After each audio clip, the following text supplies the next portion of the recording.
আসসালামু আলাইকুম ওয়া রাহমাতুল্লাহি ওয়া বারাকাতুহু। সম্মানিত বন্ধুরা, আমরা তো মানুষ। আমাদেরকে সৃষ্টিকর্তা সৃষ্টির সেরা জীব হিসেবে সৃষ্টি করেছে, কিন্তু কখনো কখনো এই মানুষ হয়ে যায় হিংস্র, যা বনের পশুদেরকেও হার মানায়, হয়ে যায় অমানবিক।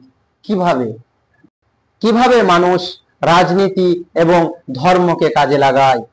তো চলুন বন্ধুরা, আমরা দেখি এই ছোট্ট গল্পের মাধ্যমে মানুষ তার ষড়যন্ত্রের মাধ্যমে সমাজে ছড়িয়ে দিয়েছে রক্ত, বিভেদ আর মৃত্যু। চলুন গল্পের দিকে আগানো যাক। একটি শকুনের বাচ্চারা তার বাবাকে বলল, বাবা, আমি মানুষের মাংস খেতে চাই।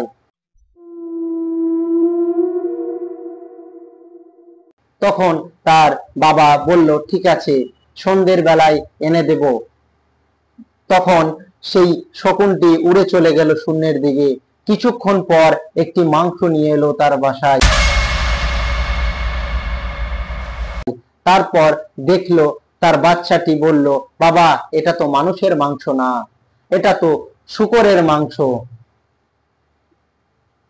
তখন বাবা বলতে লাগলো যে, বাবা, কিছু ধৈর্য ধরো, কিছুক্ষণ ধৈর্য ধরো। তারপর শকুনটি আবারও শূন্যে উড়ে চলে গেল এবং আরেকটি মাংস নিয়ে এলো বাসায়। এটি দেখার পর বাচ্চাটি বলল, বাবা, এটাও তো মানুষের মাংস না, এটা তো গরুর মাংস, মানুষের মাংস কোথায়? তখন শকুনটি বলল, একটু ধৈর্য ধরো। তারপর এই দুটি মাংস নিয়ে শূন্যে উড়ান দিয়ে চলে গেল শকুনটি এবং শূকরের মাংসটি ফেলে দিল একটি মসজিদে।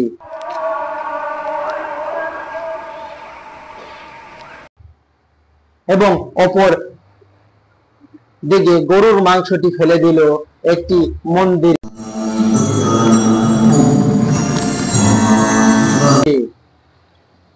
তারপর কিছুক্ষণের মধ্যেই হট্টগোল শুরু হলো, হয়ে গেল তুমুল যুদ্ধ।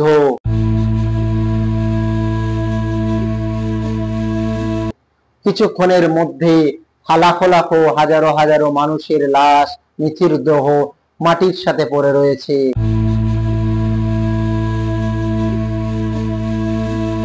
তখন সেই ডালে থেকে শকুন এবং শকুনের বাচ্চা নেমে এলো এবং তৃপ্তি ভরে মানুষের মাংস খেলো।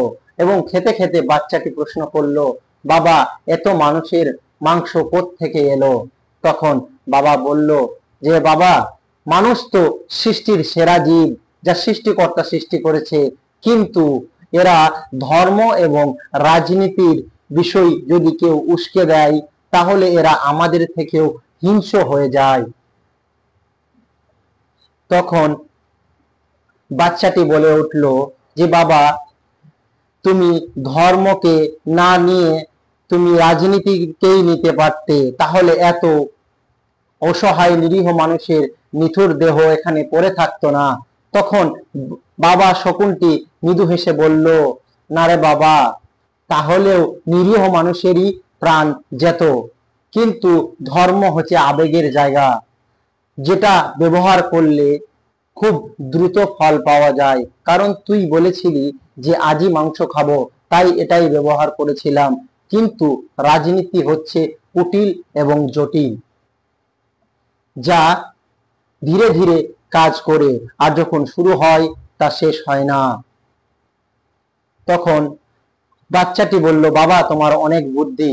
তখন শকুনটি আবারও বলল, না রে বাবা, আমার কোনোই বুদ্ধি না, এগুলো তো আমি মানুষের কাছ থেকেই শিখেছি। তো বন্ধুরা, আপনারা কি বুঝলেন এই বিষয় থেকে? যে এখনকার পরিস্থিতি এবং শোচনীয় অবস্থার কারণ আর এই গল্পটি একইভাবে মিলে যাচ্ছে। একদম রূপক কথা হতে পারে কথাটি, কিন্তু আমাদের বাস্তবের সাথে একদম মিলে যাচ্ছে। তাই আমাদের সমাজেও বহু শকুন রূপী মানুষ রয়েছে, যারা আমাদেরকে ধর্ম এবং রাজনীতিতে মিক্স করে উস্কে দিচ্ছে, এবং এর পাল্লায় পড়ে আমরা মানুষের সাথে যুদ্ধে লিপ্ত হচ্ছি। কিন্তু আমরা কি ভুলে গেলাম সেই কবিতা? কাজী নজরুল ইসলাম বলেছিলেন যে, এক বিন্দে দুইটি কুসুম, হিন্দু মুসলমান, মুসলিম তার নয়নমণি, হিন্দু তাহার প্রাণ। আর আমাদেরকে ধর্ম কখনো হিংসা শেখায় না, ধর্ম শেখায় ভালোবাসা। এবং এজন্যই কোরআন আমাদেরকে এটাই বলেছে সূরা মাইদার 30 নম্বর আয়াতে, যদি কোনো একজন নিরপরাধ মানুষকে যদি মানুষ হত্যা করে, তাহলে সে যেন পুরো মানব জাতিকে হত্যা করলো। আর একইভাবে আমাদের মহাভারতেও এ কথাই বলা হয়েছে, অহিংসা পরম ধর্ম। তো এর থেকে আমরা বুঝতে পারলাম ধর্ম কখনো হিংসা শেখায় না, ধর্ম শেখায় ভালোবাসা, ধর্ম শেখায় কালচার। তাই আমরা ধর্মের নামে নিজেরা নিজেদের সাথে যুদ্ধ না করি ভাই। আর আমরা এই মানুষের রূপে শকুন জাতীয় মানুষদের থেকে সাবধান থাকি, সচেতন থাকি। আশা করি আমার মেসেজটা আপনারা বুঝতে পেরেছেন। আসসালামু আলাইকুম ওয়া রাহমাতুল্লাহি ওয়া বারাকাতুহু।